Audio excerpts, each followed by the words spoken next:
La reine du squat, introduction.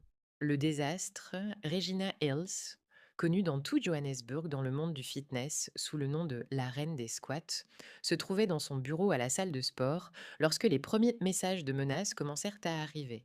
Ils furent suivis d'autres, plusieurs heures durant. Tous provenaient d'un seul homme, Tlotlo Bengu, qui se faisait appeler le roi de Joburg. La réputation de Tlotlo n'était bâtie que sur la violence. Un homme imprévisible, introuvable, craint dans tous les quartiers.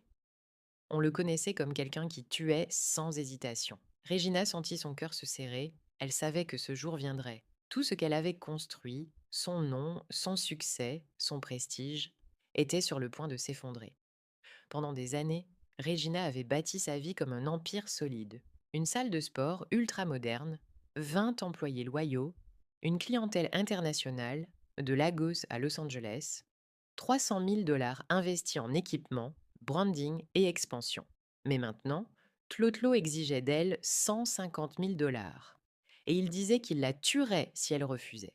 Selon lui, le management d'un rappeur nigérian mondialement célèbre, connu sous le nom de Ode Jibabu, lui avait parlé, et Regina savait exactement pourquoi.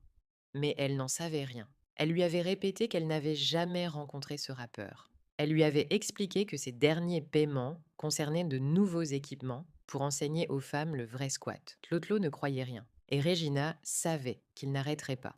Alors elle prépara un petit sac d'urgence, juste avant que l'orage d'une pluie battante n'éclate. Elle inspira. Il arrivait. L'attaque contre la gym.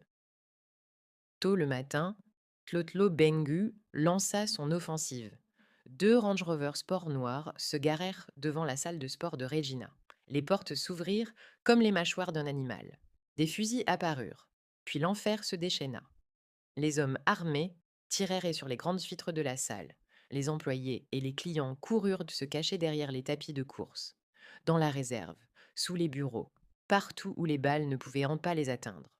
Dehors, des cris éclataient, tandis que les passants s'enfuyaient. Le ciel se remplit de verres brisés et d'éclats de métal. Quand la police sud-africaine arriva, les tireurs avaient disparu.